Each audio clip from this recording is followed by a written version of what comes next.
I would love to start on the theme of innovation. At this conference, we'll be talking about disruption, and certainly you're an entrepreneur. You've got that in your blood. This is where you started. You were creating an organization where there was none, where there wasn't the revenues or even the customers. Could you talk about, in a few layman's terms perhaps, about how it is to be an entrepreneur to scale a business quickly as you have? So we are a rare combination of Mark, wherein we are all professionals, but supported by a large capital provider. And that has helped us to build this business where it is. Because we are predominantly in financial services business, it is presumed that financial services business doesn't need innovation, doesn't need disruption. It is all about capital and all about numbers.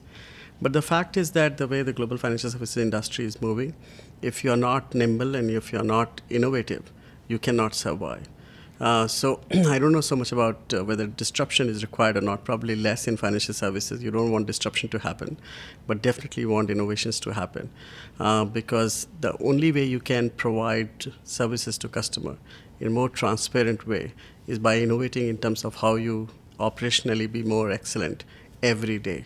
So it's not a one-day event. It is not something which you can do just for one period of time. It is the everyday, how do you innovate yourself to be more nimble and more transparent and more closer to your customer?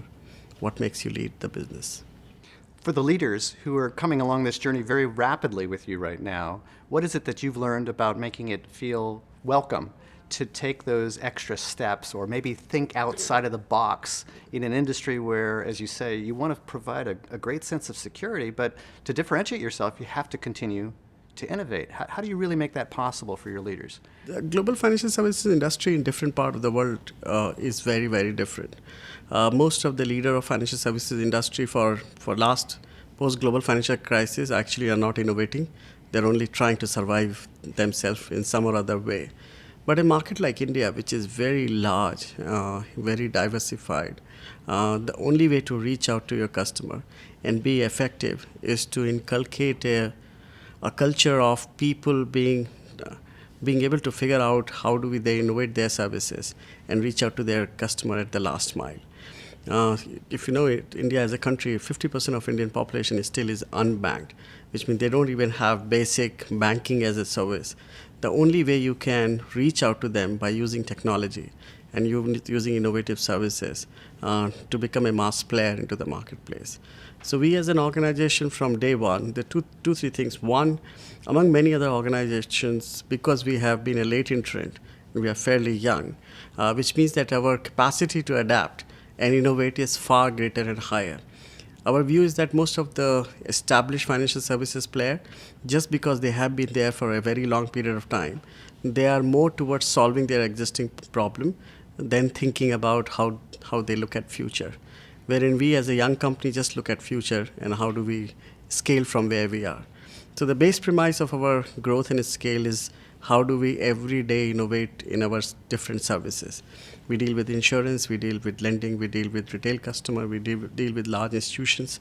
And in every form and shape, you have to, for you to be more competitive, you have to figure out better ways to deliver service. The whole process of delivering better service in a very competitive market where you have well-established long-term players, as you said, you're the new guys on the block.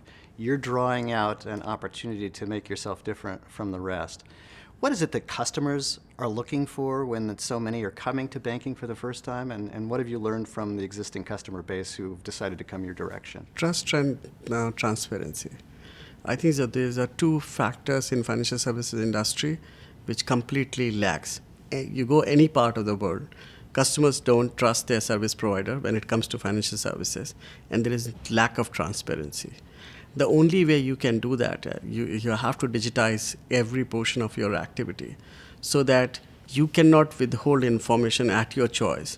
It is the customer who, whatever he wants, he should be able to draw from you. And that only will build trust in future. Any large player in financial services industry you look at, customers don't trust it, and that's why they don't grow. So you've been the new player on the block, so you've had the advantage over your competitors. One day you're going to be one of those big established brands. How do you keep the innovation rolling? How do you connect with the customer in a way that doesn't allow you to slip into the same sort of framework that perhaps your competitors have? Yeah, I think so. It's all about building a culture where an innovation or a disruptive technology is not your, is not for entry into the marketplace. It is because of your existence. If it's like asking whether Google any day would stop innovating. They exist because they innovate every day. The day they will stop, they will no longer be a Google.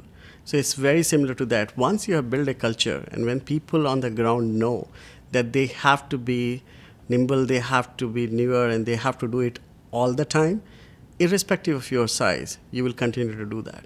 So it's all about building that culture and not using innovation as your entry point, but using it as your method of being in sustenance and continue to grow is, I think, so what differentiate. It's hard thing to execute, but once you have built that culture, it would last for very long. If you were to give some advice to another 20-something executive who's on his or her way up the ladder, what would be a few things that you would give as advice that you wish you knew when you were starting this journey that is clear in your mind from your experience today? I think so. One should avoid the fear of failure. I think so. Most of the people stop growing because once they become slightly successful, they don't want to lose the success itself. So the fear of failure after achieving the initial success is which drags you dramatically back towards a backward flow. So if you one has to succeed, one has to take risk. It has to be calibrated. More you are bigger in size, but somebody who is starting a business afresh, I would say, continue taking same amount of risk which you were taking when you were young as a company. Don't stop that, because innovation and disruption come with some amount of risk, because you are doing something which nobody else have done it before, and that would have its element of risk. But that's fine, as long as you are not hurting anybody.